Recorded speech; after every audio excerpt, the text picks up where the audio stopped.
Welcome to my channel. আবারও নতুন একটা রেসিপি নিয়ে হাজির হয়েছি। আজ আমি তৈরি করে দেখাবো খুব সহজভাবে খিচুড়ি রান্না। সহজভাবে কিন্তু খেতে খুব টেস্টফুল হয়। খিচুড়ি শীত হোক বর্ষা হোক খিচুড়ি খেতে কিন্তু খুব সুন্দর লাগে। তো যাই হোক, সবজির সাথে কিভাবে খিচুড়ি আমি বানাবো সেটাই আপনাদের সাথে শেয়ার করব একটু। তার জন্য এখানে আমি কড়াইয়ে তেল গরম করে নিয়েছি। তেল গরম করে এবার আমি কিছু সবজি নিয়েছি, সেই সবজিগুলো একটু ফ্রাই করে নেব। সবজিগুলো বলে দিচ্ছি, নিয়েছি বাঁধাকপি, সিম, বেগুন, আলু, গাজর। এবার সবজিগুলো তেল আর ঘিয়ে ভাজতে হবে। আমি কিন্তু শুধু তেল দিয়েছি, ঘিটা দিতে আমার একটুও খেয়াল ছিল না। যাই হোক, পরে খেয়াল হলো। আপনারা অবশ্যই একটু ঘিয়ের সাথে ভেজে নেবেন, তাহলে টেস্টটা একটু বেশি হবে। যাই হোক, সবজিটা আমি প্রায় ভাজা বলতে একটু কষিয়ে নেব 5 থেকে 7 মিনিট মতো।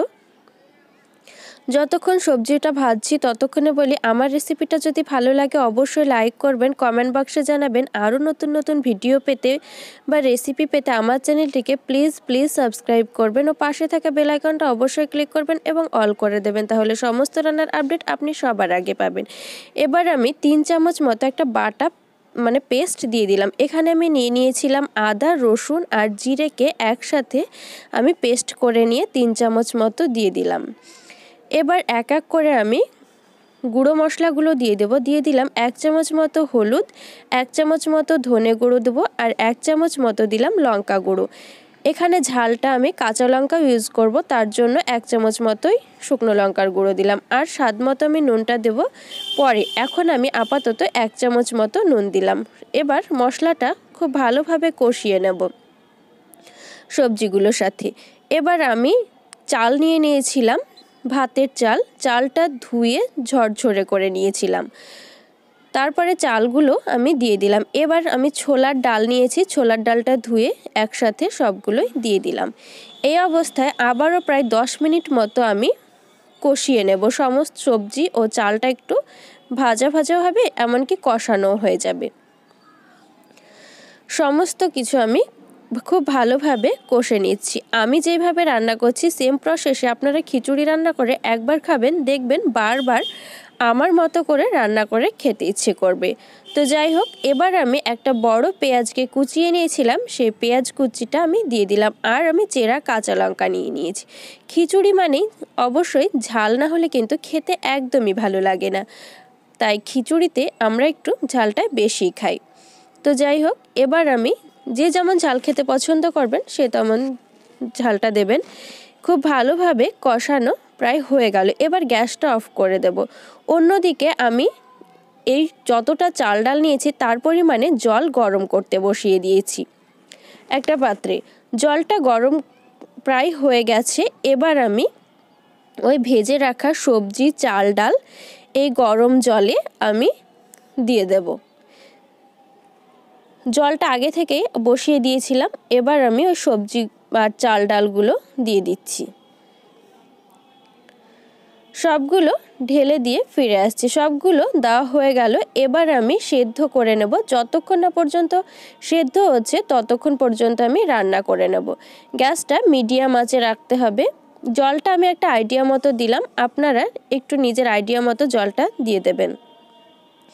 যদি মনে হয় জল একটু কম হচ্ছে তাহলে অন্য একটা পাত্রে আরেকটু জল গরম করে নিয়ে দিয়ে দেবেন। এখানে আমি 2টো তেজপাতা দিয়ে দিলাম, দিয়ে আর একটু ভালোভাবে নাড়াচাড়া করে নিচ্ছি। এবার সেদ্ধ হওয়া পর্যন্ত অপেক্ষা করব। গ্যাসটা মিডিয়াম করে দিতে হবে, খুব হাই রান্না না করাটাই বেটার। তো যাই হোক, ফোটা পর্যন্ত অপেক্ষা করছি। অনেকটাই ফুটে গেছে। রান্নাটা হতে প্রায় আমার 30 থেকে প্রায় 40 মিনিট মতো সময় লেগেছে। খিচুড়ি রান্না করতে তো একটু সময় লাগেই। প্রায় সেদ্ধ হয়ে গেছে অনেকটাই। এবার 10 মিনিট মতো আমি সেদ্ধ করে নিয়েছি। তারপরে আমি ভেজে রাখা মুগ ডালকে আমি দিয়ে দিচ্ছি। ফার্স্টে আমি মুগ ডালটা ভেজে তারপরে ধুয়ে নিয়ে এবার আমি মুগ ডালটা দিয়ে দিলাম।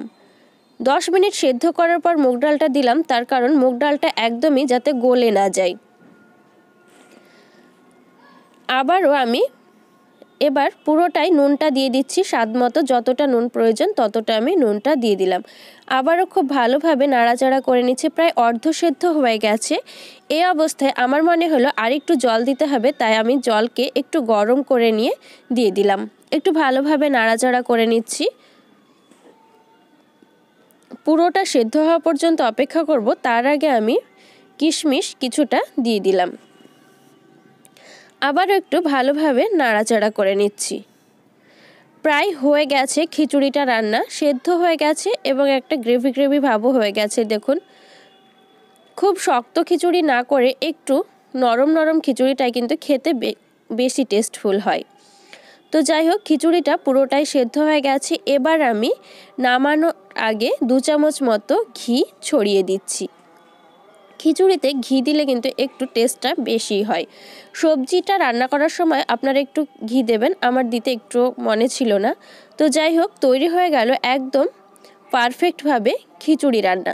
আশা করি ভিডিওটা ভালো লাগবে। পুরো ভিডিওটা দেখার জন্য ধন্যবাদ।